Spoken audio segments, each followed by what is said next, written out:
कमलपुर गांव में दीपक नाम का एक आदमी रहता था। दीपक की पत्नी ने एक बेटे को जन्म दिया और जन्म देते ही वह चल बसी। अपनी पत्नी के गुजर जाने के बाद दीपक अकेले ही अपनी बिटिया का ख्याल रखने लगा। उसके घर में दीपक और उस बच्ची के अलावा और कोई नहीं था। दीपक के जो शुभचिंतक और पड़ोसी थे वो भी उसे हर तीसरे दिन सलाह दिया करते थे।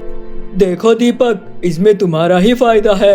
एक दूधमुहे बच्चे को तो माँ की जरूरत होती ही है, इसलिए तुम्हें दूसरी शादी कर लेनी चाहिए। वहीं दूसरे गांव में लखन नाम का एक गरीब किसान रहता था। उसकी एक जवान बेटी थी जिसकी शादी की चिंता लखन को दिन रात रहती थी। एक दिन पड़ोस के गांव के एक आदमी ने उसे आकर दीपक के बारे में बताया। देखो लखन भाई, कमलपुर गांव में दीपक नाम का एक बहुत अच्छा आदमी है।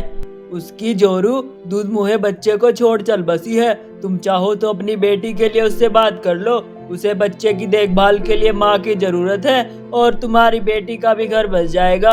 और दीपक खाता कमाता और खुश दिल इंसान है, तुम्हारी बेटी का भी ध्यान रखेगा। लखन को उस आदमी की यह बात अच्छी लगी क्योंकि उसके पास अपनी बेटी को शादी करने के भी पैसे नहीं थे।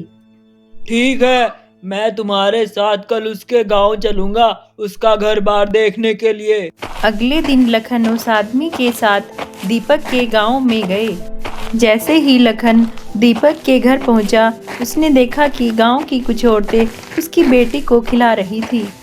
बिन माँ की बच्ची को देखकर लखन की आंखें नम हो गई। वो दोनों घर के बाहर आ गए और तभी दीपक भी वहां पर आ गया। देखो दीपक, मैं लखन जी को आज तुम्हारे घर लेकर आया हूँ। अब तुम शादी के लिए हाँ कह दो। इन्हें तुम भी पसंद हो और ये तुम्हारी बेटी को भी अपनाने के लिए तैयार हैं। तभी दीपक की पड़ोसन कमला ताई वहां पर आकर बोलती है। अरे मैं तो कहती हूँ तुम इससे पूछ ही क्यों रहे हो? ये नालायक है, ना ही अपने बारे में सोचता है और ना ही अपनी बच्ची के बारे में। कमला ताई के बार बार कहने पर दीपक शादी के लिए हाँ कर देता है। कुछ ही दिनों में रूपा और दीपक की शादी हो गई। मेरी प्यारी बिटिया, अब तुम्हारी माँ आ गई है। आज से तुम्हारी माँ ही तुम्हें खिलाएगी। अब तुम अपनी माँ के पास जाओ। रूपा अपनी बिटिया का अच्छे से ख्याल रखने लगी। यह देखकर दीपक को बहुत ही अच्छा लगा। रूपा ने अपने घर की सारी जिम्मेदारियां अच्छे से संभाल ली थी। कुछ दिनों बाद दीपक की लड़की 8-9 महीने की हो जाती है। उधर रूपा भी गर्भवती हो जाती है और इसी तरह कुछ महीने बीत गए। कुछ महीने बीत जाने के बाद रूपा ने एक बहुत ही सुंदर बच्ची को जन्म दिया। अब रूपा का सारा ध्यान अपनी बच्ची पर ही लगा रहता। ऐसे ही कुछ महीने बीतते गए।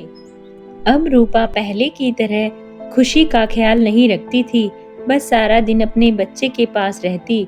वह उन दोनों को साथ में खेलने भी नहीं देती और अपनी बेटी के लिए अच्छा अच्छा खाना पकाती। दीपक अगर रूपा से कुछ भी कहता तो रूपा दीपक का भी सम्मान नहीं किया करती। खुशी अपने साथ हो रहे ऐसे बर्ताव के कारण हमेशा दुखी रहती। वहीं दूसरी ओर राधा अपनी बेटी के साथ मौज मस्ती में लगी रहती।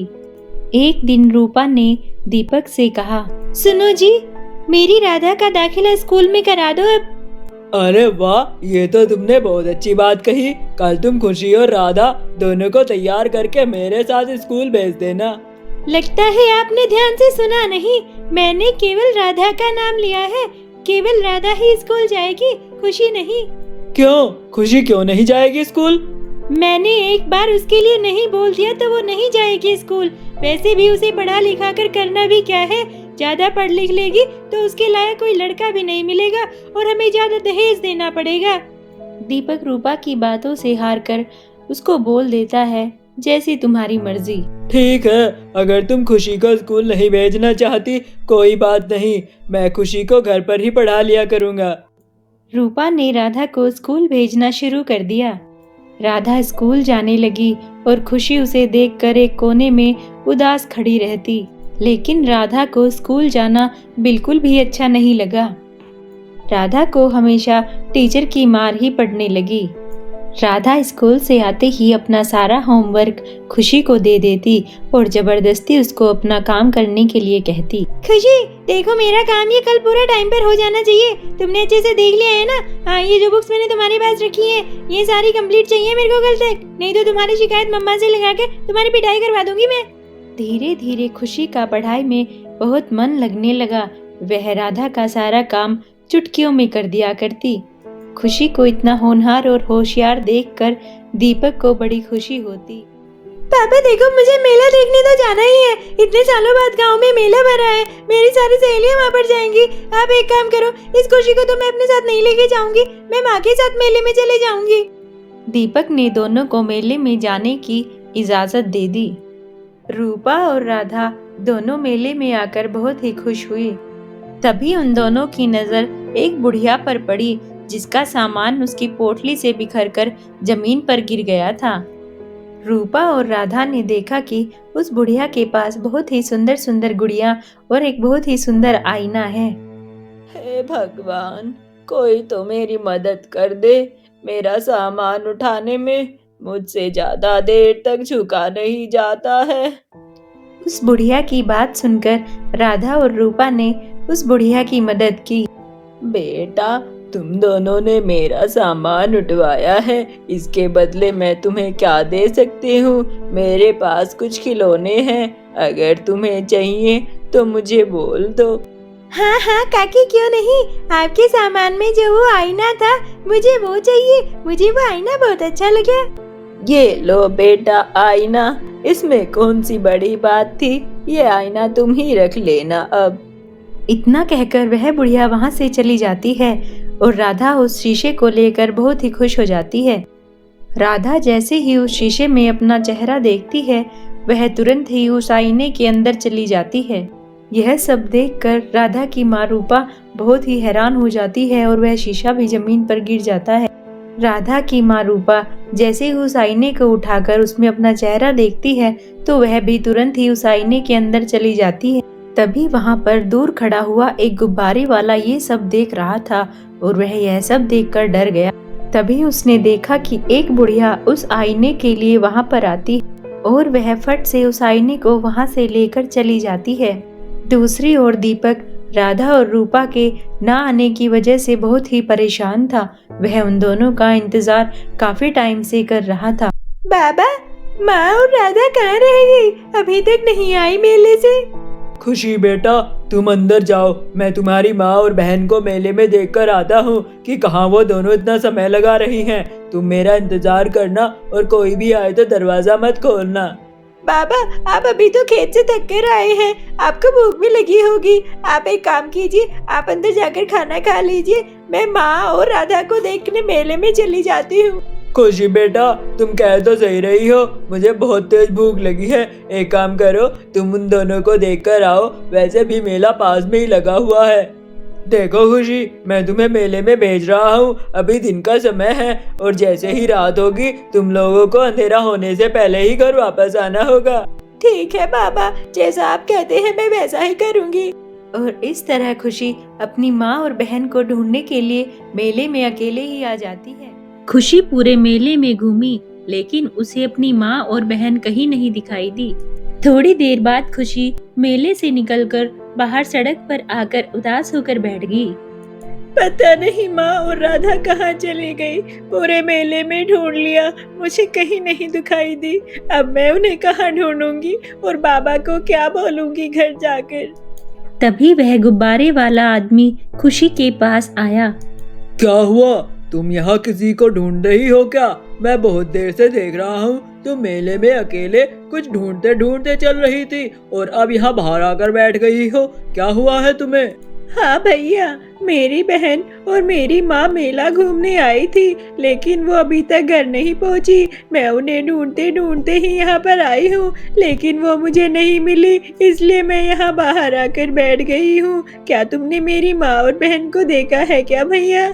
हाँ, मैंने उन दोनों को देखा है। मैं सोच ही रहा था कि उनके घर से कोई तो उन्हें ढूंढते हुए आएगा। चलो तुम आ गई हो तो मैं तुम्हें सारी बात बता ही देता हूँ। मैंने क्या देखा कि उन्होंने एक बुढ़िया से एक जादुई आईना लिया और उस जादुई आईने में थोड़ी देर बाद ही वो दोनों कैद हो गई और वो जादुई आईना लेकर वो बुढ़िया वहाँ से चली गई। ये क्या कह रहे हो आप? ये कैसे हो सकता है? ये तो बिल्कुल बकवास है। कोई व्यक्ति आईने में भला कैसे समा सकता है? मैं बिल्कुल सच कह रहा हूँ। मैंने उन दोनों को उस आईने के अंदर जाते देखा है। मैं वहाँ पर खड़ा हुआ दूर से उन्हें देख रहा था क्योंकि मैं गुब्बारे बेच रहा था। तो फिर मुझे ये बताओ, वो बुढ़िया कहाँ चली गई? मैंने तो कोई मेले में बुढ़िया नहीं देखी यहाँ पर। देखो, पास में ही एक जंगल है और उस जंगल के अंदर एक गुफा है। मैंने उस बुढ़िया को उस गुफा के अंदर तक जाते देखा क्योंकि मैं गुब्बारे बेचने के लिए इस रास्ते पर आया था और यहाँ पर बच्चे बहुत ज्यादा गुब्बारे लेते हैं और इसी रास्ते से दूसरी तरफ वो बुढ़िया भी चली गई थी और उधर वो जंगल में गुफा ही है। तुम वहाँ जाकर देखो, तुम्हें तुम्हारी बहन और माँ वहीं पर मिलेंगी। और हाँ, एक और बात, मैं जब चुपके से उसके पीछे गया था तो उसने मुझे देखा था, लेकिन उसने मुझे कैद नहीं किया। शायद वो लड़कियों को ही पकड़ती है क्योंकि जब वो अंदर गई तो अंदर से लड़कियों के रोने की आवाज आ रही थी।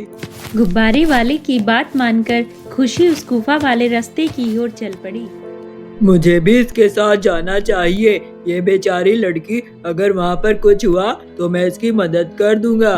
फिर क्या था, वह गुब्बारे वाला भी खुशी के पीछे पीछे ही चल दिया। वो दोनों उस गुफा के पास पहुंच गए। चलो भैया, अब हमें अंदर चलना चाहिए। मुझे डर तो लग रहा है, मुझे पता है आपको भी लग रहा होगा, लेकिन मुझे अपनी माँ और बहन को लाना है तो हमें अंदर जाना ही होगा। देखो, मैं तुम्हें एक बार ये भी बताना चाहता हूँ कि अगर गुफा में जाने से पहले हमारे साथ कोई एक ऐसा आदमी हो जिसे ये जादू टोने को वश में करना आता हो तो हमारे दोनों के लिए ठीक रहेगा। मेरे गांव में एक बाबा जी हैं जो किसी भी तरह की आत्मा या मंत्रों पर वशीकरण करके उन्हें अपनी ओर मिला लेते हैं। तुम क्या कहती हो? उन्हें हमें लेके आना चाहिए ना? अगर ऐसा है तो भैया हमें देर नहीं करनी चाहिए। गुफा का रास्ता हमें मालूम ही है। पहले हम बाबा जी को लेकर आते हैं और फिर उन्हें लेकर ही हम अंदर जाएंगे। जल्दी चलो। और वो दोनों पहले बाबा जी को लेने गुब्बारे वाले के गांव में गए। वो दोनों दूसरे गांव बाबा जी के पास पहुंच जाते हैं। बाबा जी वहां पर ध्यान में बैठे होते हैं। वो दोनों बाबा जी के पास खड़े होकर उनका समाधि से बाहर आने का इंतजार करने लगे। खुशी, तुम्हारी बहन और माँ को एक डायन लेकर गई है। बाबा, आप तो अंतर्यामी हैं, आप सब जानते हैं। अब हम आपके पास आए हैं, आप ही इस दुविधा से निकलने का कोई उपाय बताएंगे बाबा। उससे जीतना बहुत मुश्किल है बेटा, वह तुम्हें भी भ्रम में डालेगी। बाबा जी, कोई तो उपाय होगा उस डायन से निपटने का, आपको जरूर पता होगा बाबा जी। वो जो बुढ़िया है वो डायन है और वो डायन लालची लोगों को अपने चमत्कारी आईने के बहाने फंसाती है। जो लोग उस आईने का लालच करते हैं वो लोग उसी आईने में कैद हो जाते हैं। फिर अपने घर ले जाकर वो डायन उनकी उम्र छीन लेती है और लालच नाम का एक दानव का निर्माण करती है। जितने लालचियों की संख्या बढ़ रही है वो दानव उतना ही बड़ा और हष्ट-पुष्ट होता जा रहा है। बाबा, तो मुझे क्या करना होगा? मैं कैसे अपनी माँ और बहन की मदद कर सकती हूँ बाबा? देखो खुशी, मेरी बात ध्यान से सुनो। तुम्हें अपनी अक्ल का इस्तेमाल करना होगा। उस डायन से किसी तरह वह आईना हासिल करना है और यहाँ सिर्फ तुम्हारी अकल ही काम आएगी उससे बचकर आईना हासिल करने में, और उस आईने को उसके बनाए गए उस लालच के दानव की ओर करना है। जब दानव का रूप उस आईने में दिखने लगेगा तब वह आईना गलने लगेगा। उसके गलने से डायन की शक्तियां खत्म होने लगेंगी और जैसे वो गल जाए तुम्हें तुरंत आईना पटक कर फोड़ देना है।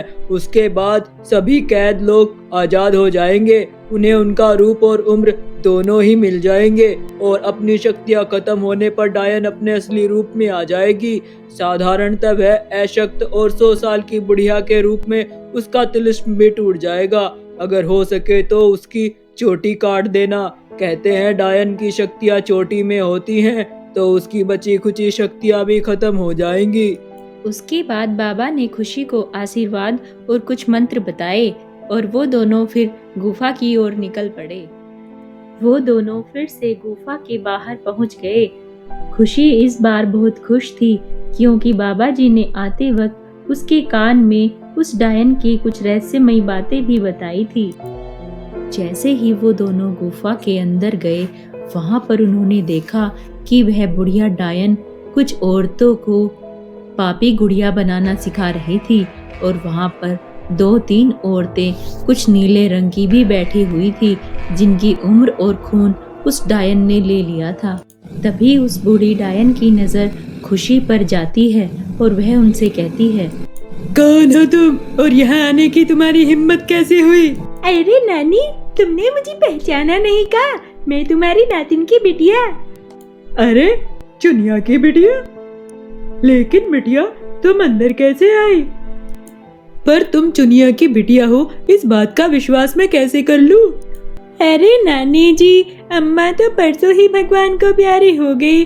उन्हीं ने तुम्हारे बारे में बताया था और यही बताने के लिए मैं तुम्हारे पास आई थी। अच्छा ये बताओ, हम डायनों के पास एक चीज होती है जो सिर्फ हम लोगों को ही पता होती है। अगर तुम्हें भी पता है तो बताओ मुझे क्या होती है वो चीज, तभी मैं मानूंगी कि तुम चुनिया की बिटिया हो।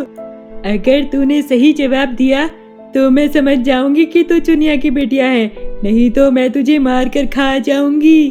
अरे नानी, आप पूछो तो सही, क्या पूछना है? ऐसी एक चीज है जिसमें शहर है पर घर नहीं, सड़क है पर गाड़ी नहीं, जंगल है पर पेड़ नहीं। अब बताओ लड़की, क्या है वो चीज? वाहरी नानी, ये चीज न होती तो मैं तुम तक कैसे पहुंचती? अरे नानी, नक्शे की बात कर रही हो ना? अब डायन को पूरा विश्वास हो गया कि वह उसकी परनातिन है। उसके बाद डायन खुशी को अपने कमरे में लेकर जाती है। हे भगवान, ये मुझे तो यहीं पर छोड़ गई बुढ़िया और उस बेचारी खुशी को लेकर चली गई। लगता है इसे आदमी बिल्कुल भी अच्छे नहीं लगते और ये मुझे कुछ नुकसान भी नहीं पहुंचाएगी, लेकिन कहीं ये खुशी को मार ना दे। हे भगवान, उसकी रक्षा करना, मैं जब तक यही खुशी का इंतजार कर लूंगा। उस डायन का कमरा देखकर खुशी बहुत जोर से डर गई। उसका कमरा एकदम भयानक और उसके अंदर बहुत ही भूतिया चीजें रखी हुई थी। डायन बहुत खुश थी क्योंकि बड़े अरसे बाद उसका कोई सगा संबंधी उससे मिलने आया था। डायन को अपनी नातिन से मिलने की इतनी ज़्यादा खुशी थी कि उसने अपनी नातिन के लिए बहुत स्वादिष्ट नाश्ता और अच्छे पकवान मंगाए। लेकिन जब खुशी ने गौर से देखा तो वह उसकी छोटी बहन राधा थी। हाय, मेरी गुड़िया जैसी बहन का क्या हाल हो गया है। ये डायन कितनी गंदी है, इसने मेरी बहन का ये हाल कर दिया है। लेकिन राधा के चेहरे पर कोई भाव नहीं था। ऐसा लग रहा था जैसे उसने महीनों से ना खाना खाया है ना ही पानी पिया है। एकदम बीमार जैसी हालत लग रही थी। लेकिन खुशी ने डायन को कुछ भी पता नहीं चलने दिया। खुशी ने पेट भर खाना खाया, लेकिन वह डायन उसके पास से कहीं जा ही नहीं रही थी। यह देखकर खुशी को अपना काम करना थोड़ा मुश्किल सा लग रहा था। थोड़ी देर बाद डायन ने खुशी के लिए जूस मंगवाया। खुशी के लिए जूस लाने वाला कोई और नहीं बल्कि उसकी सौतेली माँ रूपा थी। हे भगवान, इस डायन ने मेरी माँ और मेरी बहन का क्या हाल कर दिया है। कितनी बुरी है ये डायन। थोड़ी देर बाद वह डायन वहीं पर खुशी के पास सो गई। खुशी को नींद तो नहीं आ रही थी, लेकिन वह सोने का नाटक करने लगी। थोड़ी ही देर में वह डायन उठकर चल पड़ी। खुशी भी यह देख रही थी। खुशी ने डायन का पीछा किया और देखा कि डायन उस विशाल लालच के दानव के पास पहुंचकर एक घेरा बनाकर उसमें आग जलाकर कुछ मंत्रों का उच्चारण बड़ी जोर जोर से गुस्से में कर रही थी। जब तक ये बूढ़ी डायन यहाँ पर व्यस्त है, मैं अपनी माँ और बहन को ढूंढ लेती हूँ। खुशी ने हर जगह अपनी माँ और बहन को देखा, लेकिन उसे दोनों में से कोई नहीं दिखाई दी। फिर वह हार कर वापस डायन के आने से पहले उसी कमरे में जाकर सो गई। खुशी को नींद तो नहीं आ रही थी, लेकिन उसने सोचा कि सुबह उठकर वह सबसे पहले उस जादुई आईने की तलाश करेगी, क्योंकि उस जादुई आईने को उस लालच के दानव के सामने ले जाते ही पटकाना है। खुशी, मैं अभी बाहर जा रही हूँ, तुम इस कमरे से बाहर मत जाना और मुझे इस गुफा में लौटने तक शाम हो जाएगी। तुम इसी कमरे में रहकर मेरा इंतजार करना, ठीक है? ठीक है मेरी प्यारी नानी, जब तक आप नहीं आती मैं इसी कमरे में रहूंगी। इतना कहकर खुशी की नानी यानी कि वो बूढ़ी डायन वहां से चली जाती है। डायन के जाते ही खुशी उस जादुई आईने को ढूंढने में लग जाती है। खुशी मन ही मन सोचती है कि वो आईना यहाँ पर नहीं है तो मुझे दानव वाले कक्ष में जाकर ही ढूंढना चाहिए। वह दानव वहां पर सोया हुआ था तो खुशी दबे पांव उस आईने को ढूंढने के लिए उसके पास आती है। वो आईना दानव के हाथ में ही होता है और यह सब खुशी देख लेती है। लेकिन खुशी बड़ी ही चालाकी से उस दानव के हाथ से वो आईना लेकर उसको उसमें उसका चेहरा दिखा देती है। आईना देखते ही लालच का दानव एकदम खत्म हो जाता है। साधु बाबा के कहे अनुसार खुशी तुरंत ही उस जादुई आईने को भी तोड़ देती है। देखते ही देखते वो सभी औरतें उस जादुई आईने से बाहर आ गई। जो भी उस जादुई आईने के अंदर कैद हुई थी उसमें से खुशी की बहन और माँ भी बाहर आ जाती हैं। खुशी अपनी माँ और बहन को देखकर बहुत अधिक प्रसन्न होती है, लेकिन तभी वह चुड़ैल भी वहाँ पर प्रकट हो जाती है। कौन हो तुम और यहाँ पर क्यों आई हो? तुमने मेरी सारी शक्तियाँ छीन ली हैं। मैं फिर से कुरूप हो गई हूँ। मेरा लालच का दानव भी खत्म हो गया है। जल्दी बताओ कौन हो तुम? खुशी ने उस बाबा की दी हुई भभूत उस चुड़ैल के ऊपर डाल दी और वह चुड़ैल जलने लगी। खुशी, ये तुमने क्या किया? खुशी, ये तुमने अच्छा नहीं किया। मैं तुम्हें नहीं छोड़ूंगी, लेकिन पहले मुझे बचाओ खुशी। देखते ही देखते वह चुड़ैल एकदम पूरी धुएं में बदल गई। बेटा, मैंने तुम्हारे साथ बहुत ही बुरा व्यवहार किया, लेकिन फिर भी तुमने ही मेरी जान बचाई है। आज तुम ना होती तो मेरा और राधा का क्या होता? मुझे माफ कर दो बेटी, मुझे माफ कर दो। कोई बात नहीं माँ, ऐसा कुछ नहीं है और मैंने ऐसा कुछ नहीं किया है। तुम मेरी माँ हो और ये मेरी छोटी बहन। मैंने तो सदा ही तुम दोनों को अपना ही माना है। और पहले अभी हम घर चलते हैं, घर चल के सारी बात करेंगे माँ। राधा और खुशी, देखो इस बारे में तुम अपने पापा को कुछ भी मत बताना। उनको पता नहीं चलना चाहिए कि हम किस आपत्ति से जूझ कर आए हैं। ठीक है माँ, आप जैसा कहेंगी हम दोनों बहनें वैसा ही करेंगी। आप बिल्कुल भी चिंता मत कर। थोड़ी ही देर बाद दीपक भी अपने काम से घर वापस आ गया। अरे रूपा, तुम सब कल कहाँ रह गई थी? मैंने तुम्हारा कितना इंतजार किया। उसके बाद ही खुशी तुम्हें ढूंढने गई और तुम अब आई हो। आज भी शाम हो गई है। कहाँ चली गई थी तुम सब? दीपक की बात सुनकर रूपा से रहा न गया और उसने खुशी की बहादुरी और अपने और राधा के ऊपर आप बीती सारी बातें दीपक को सुना दी। चलो, अंत भला तो सब भला। तुम तीनों ठीक हो। मेरे लिए तो इससे बड़ी खुशी की बात कोई है ही नहीं। और हाँ, आगे से तुम भी ध्यान रखना कि जैसे राधा तुम्हारी बेटी है वैसे खुशी भी तुम्हारी ही बेटी है। मैं तुम तीनों को हंसते खेलते देखना चाहता हूँ बस। उस दिन के बाद दीपक का पूरा परिवार हंसी खुशी एक साथ रहने लगा।